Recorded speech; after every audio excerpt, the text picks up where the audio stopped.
Análisis. Qué bueno que continúa con nosotros aquí en Mega Noticias 3 de la tarde y como es habitual a esta hora nos vamos directo a nuestra mesa de análisis. Le doy la bienvenida a Óscar Ocampo, coordinador de energía del INCO y muy buenas tardes, ¿cómo estás, Óscar? ¿Qué tal? Muy buenas tardes, encantado de platicar con ustedes el día de hoy. Y también le doy la bienvenida a Eloy Caloca Carrasco, autor de Historias de Corrupción en Pemex. ¿Cómo estás, Eloy? Gracias. Bien, aquí a la orden y felicitándote por tu audiencia que se interesa en esto que es valioso para el país y orgullo de México. Primero voy contigo, Eloy. 1979 descubren Cantarell, una producción extraordinaria de petróleo, y el presidente José López Portillo no tuvo reparo en decir: vamos a tener que acostumbrarnos a administrar la abundancia porque vamos a ser un país sumamente rico y entonces tenemos que empezar a saber cómo viven los ricos y que sea México un país de estos, pero todo esto se vino abajo. ¿Cuál fue la situación? ¿Por qué no aprovechar esos recursos que se encontraron entonces? Primero que todo vale la pena mencionar que ese yacimiento es el único que tiene un nombre propio en el sentido de que es el apellido del naviero que lo descubrió, un lanchero que se disponía pues a pescar, pero se le atascaba todas las mañanas su lancha y en un lodo negro que se quejaba y nadie le hacía caso, ¿no? Y resultaron que México tiene tanta abundancia en su recurso natural no renovable en diferentes partes de la geografía, que allí brotaba por sí mismo el chapapote, el petróleo y crudo, ¿no? Y al indagar, pues nace el pozo llamado Cantarell porque lleva el apellido del lanchero que lo descubrió. Sí. Y es el único caso en el que tiene un nombre de apellido, el pozo, el yacimiento, porque todos los demás afortunadamente tienen nombres prehispánicos. Por eso se propone que no se llame la refinería que viene Dos Bocas, pudiera llamarse, pues ya que está por la región, Olmeca, o de alguna otra manera vinculado a Maya, o no sé, relacionado a México como país, como historia, ¿no? Exacto, Eloy. Pasemos ahora con Óscar Ocampo. ¿Cómo nos encontramos en plataformas petroleras? Porque lo que sabemos, lo que sabe la opinión pública es de que pues el petróleo se está acabando y que ya aquellas épocas de los 70s, los 80s, donde había una producción de petróleo de arriba de los millones, pues poco a poco se está yendo abajo. ¿Qué es lo que está pasando, Óscar? Roberto, en el caso de México no es que necesariamente el petróleo se esté acabando. Ha habido una despetrolización muy importante de las finanzas públicas de la economía mexicana y eso es algo positivo, como bien mencionabas, desde el boom de Cantarell en los años 70, la administración de la abundancia de López Portillo, y la participación del petróleo como porcentaje del PIB y también como porcentaje de los ingresos del gobierno federal se ha venido reduciendo paulatinamente. Sin embargo, esto no significa que el petróleo necesariamente se está acabando. Esto significa que Pemex ha sido, por una parte, un administrador ineficiente de recursos, y por otra parte, que Pemex no ha logrado revertir el declive en la producción de su principal activo, que es ACAL, o mejor dicho, el yacimiento de Cantarell, que en su momento fue el segundo más grande del mundo. Pero existen yacimientos muy importantes en México en aguas profundas, no convencionales, en tierra, por ejemplo, y lo que no ha logrado hacer Petróleos Mexicanos es explotar estos yacimientos. Y la participación privada en los últimos años ha estado cerrada, no se han reanudado las rondas de hidrocarburos donde se listaban estos campos que desde 2018 llevan canceladas. Sin embargo, a partir de estas rondas, por ejemplo, sí han habido nuevos descubrimientos, sí ha habido un incremento en la producción privada, por ejemplo, de barriles que ahorita anda pegándole a los 100,000 barriles diarios, que todavía es poco, pero no es menor. Sí. ¿A qué distancia están nuestras plataformas? O más bien, ¿a qué distancia están con la capacidad que tenemos de nuestras plataformas de sacar petróleo? Porque si bien en estas situaciones profundas, ¿o cómo le llaman, Óscar? Las aguas profundas. Aguas profundas. En aguas profundas sabemos que no tenemos la capacidad. ¿Pemex podría sacar este petróleo de aguas profundas? No, hay dos problemas aquí. El primero es que Pemex, como bien mencionas, no tiene la tecnología para hacer eso por sí mismo, es decir, sin asociarse con otras petroleras privadas. Y por otro lado, el otro gran problema que tiene Pemex en este momento es que su principal yacimiento, que es responsable por más o menos 40% de la plataforma de producción de petróleos mexicanos, que estamos hablando en el orden de los 1.5 millones de barriles diarios, que es Comalopsat, lleva ya varios meses en decadencia. Así es que tu principal activo está en decadencia. Los yacimientos, los que se han descubierto recientemente, no han sido suficientes para compensar este declive, y al mismo tiempo se está cerrando la puerta a inversiones en donde podría haber nuevos descubrimientos muy importantes, ¿no? Como bien mencionamos, las aguas profundas y también los yacimientos no convencionales para los cuales se requieren tecnologías como la fractura hidráulica. Exactamente. Eloy, la política de los últimos 3 años de la actual administración ha sido que Pemex sea el prioritario en toda la producción y la extracción de petróleo. La iniciativa privada no les gusta, la iniciativa privada extranjera no les gusta. ¿Vamos a poder avanzar? Mira, sí, porque una cosa es la política actual y otra cosa es la que viene y la necesidad natural del país. O sea, no podemos depender de una ocurrencia, un programa de gobierno, un discurso sexenal, ¿no? Y hay cosas que nos prueban que así será, porque la historia también nos ilustra, ¿no? Ahorita vale la pena mencionar que, si bien es cierto que hay en operación 571 pozos de crudo con 223 plataformas y 47 campos productores de gas, son datos que manejaba Pemex apenas hace 2-3 años, donde por años se detectaron el hurto de equipo, de materiales, de transporte, de sustancias prohibidas y alcohol que se trasladaba a esas plataformas. De todo saber qué bacanales, desórdenes habría allá en el mar adentro, ¿sí?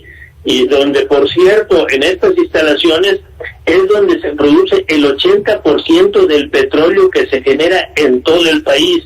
Todo el mundo está con el morbo de los ductos y no ve que los ductos no son ni siquiera el 20% de la producción en el transporte, ¿no? Y la explotación está mar adentro. Aquí aprovecho para subrayar una cosa, porque es de justicia mencionar la historia de la región donde se encuentran las plataformas petroleras.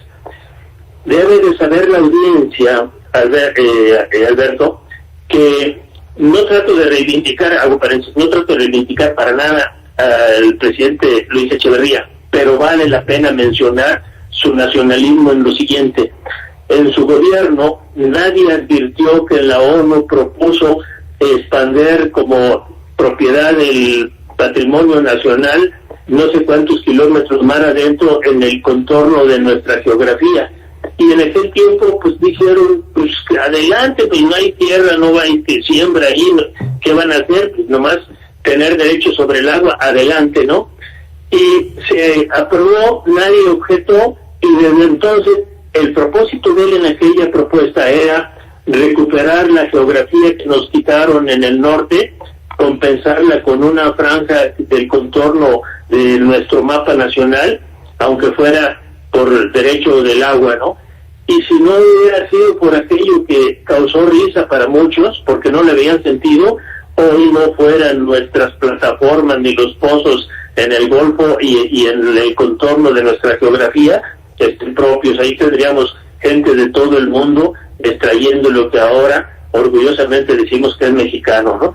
Este paréntesis cultural vale la pena porque todavía vive el señor y solamente se le recuerda por 68 y otras trapacerías que todos los gobiernos han tenido, ¿no?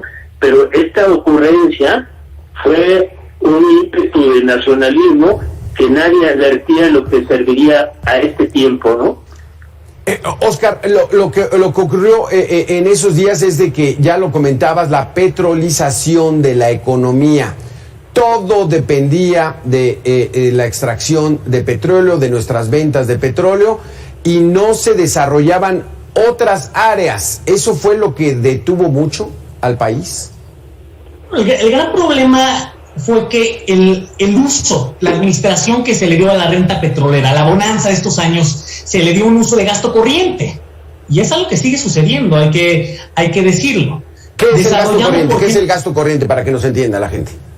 Al gasto presupuestario del gobierno, es decir, no se fue para inversión productiva, no se fue para desarrollar infraestructura, por ejemplo, infraestructura que puede ser desde telecomunicaciones, carreteras, capital humano. Nada de eso se hizo con la renta petrolera, se fue al recurso presupuestario, al gasto corriente presupuestario, es decir, a sueldos, a actividades que no necesariamente le redituaron al Estado mexicano. Y cuando quisimos corregir esto, que fue a partir de la reforma de 2013-14, con la creación del Fondo Mexicano del Petróleo, por una parte ya íbamos tarde, ¿no? Porque la producción de Pemex ya iba en declive después de su pico con el pico de Cantarell en 2003, 2004, y por otro lado, también los recursos del Fondo Mexicano del Petróleo siguen financiando el presupuesto de egresos de la Federación, ¿no? Así es que realmente no se le ha dotado al Fondo Mexicano del Petróleo con las herramientas para realmente constituirse como un fondo soberano, como una reserva importante de recursos que se puedan destinar a la inversión productiva. Así es que, aunque lo quisimos corregir en 2013, por una parte ya tarde y por otra parte, el diseño mismo del Fondo Mexicano del Petróleo y la dependencia que todavía había de los recursos petroleros, de la renta petrolera para el presupuesto de egresos de la Federación, no permitieron que esto se reflejara propiamente en un fondo soberano que detonara inversión productiva, que detonara desarrollo. Que eso estamos viendo ahora, Óscar, porque los excedentes de la venta del petróleo se están utilizando pues para subsidiar la gasolina y que esta no se dispare, ¿es así? Bueno, aquí sí hay que decirlo, estamos con la inflación más elevada en los últimos 20 años, ¿no? 7.64%, y el riesgo que se dispare el precio de la gasolina, sí es cierto que detonaría presiones inflacionarias, ¿no? Es que se podría decir que el gobierno tiene que decidir entre dos males: subsidiar las gasolinas, no porque ya pasamos del estímulo del 100% de lo que está ya por encima, se llama subsidio, o correr el riesgo de que la inflación se dispare más de lo que ya se ha disparado.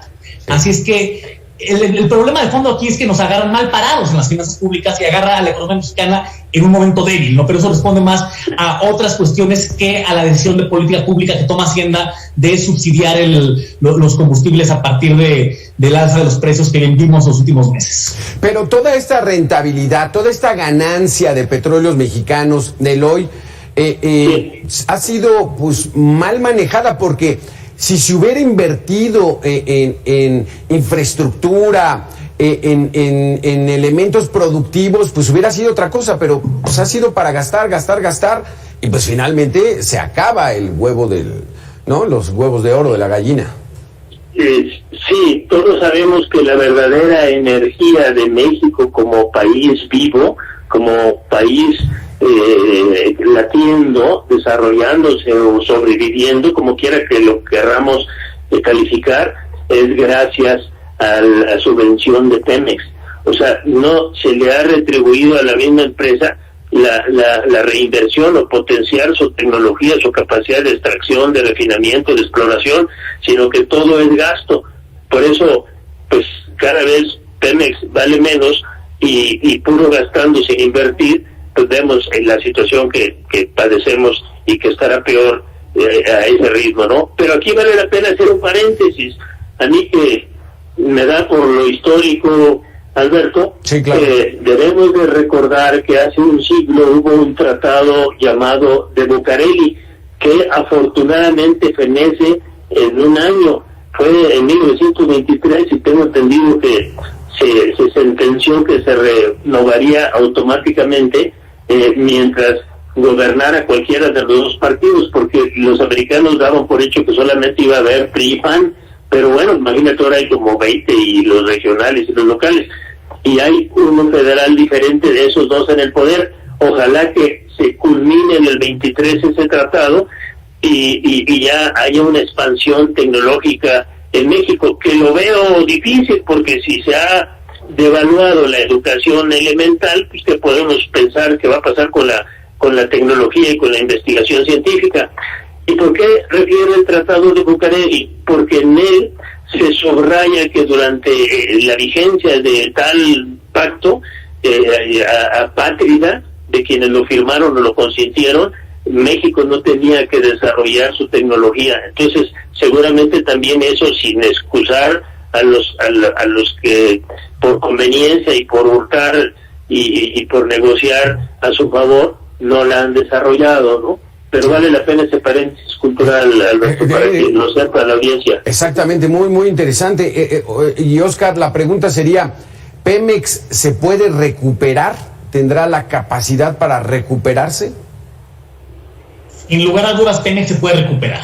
Pemex tiene 3 grandes lastres, que es en primer lugar transformación industrial y las pérdidas que tiene la parte de refinación. Al primer trimestre de 2022 nada más perdió 18,000 millones de pesos.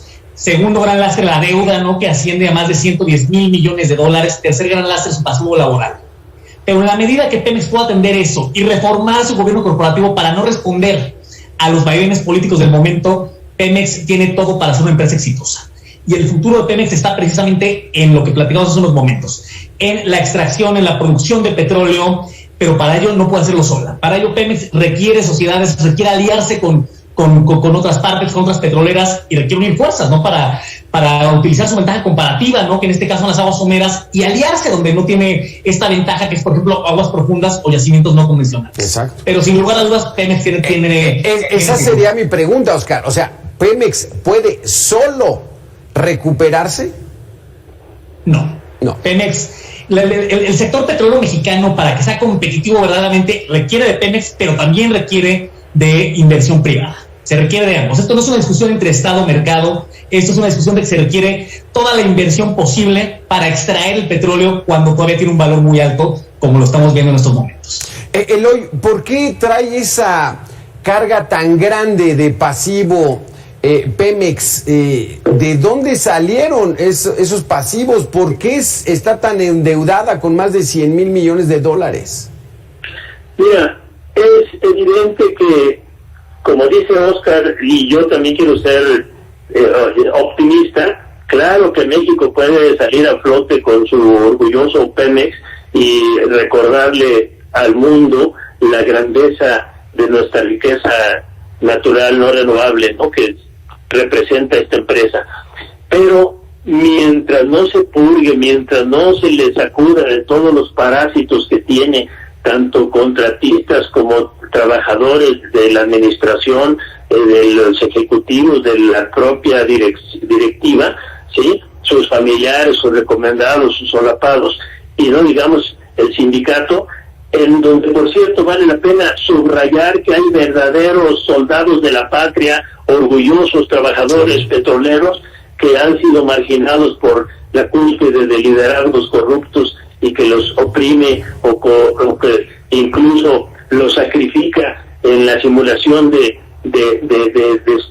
estallidos, incendios y todo eso, ¿no? Y digo simulación porque es sospechoso que cada vez que hay un nombramiento de un directivo en Pemex y que lo busque la audiencia, si duda, Alberto, que estoy exagerando, siempre que hay un cambio en altos niveles de Pemex, no pasa un mes sin que no haya un acontecimiento evidentemente de sabotaje o de terrorismo, como para decirle al nuevo, aquí los que mandamos somos nosotros, así tú nada más das la cara casi, ¿no? Sí, exacto. Entonces, el mensaje gubernamental es en el sentido de que los inversionistas nos van a saquear, se van a llevar los recursos naturales, nos van a dejar a los mexicanos desnudos.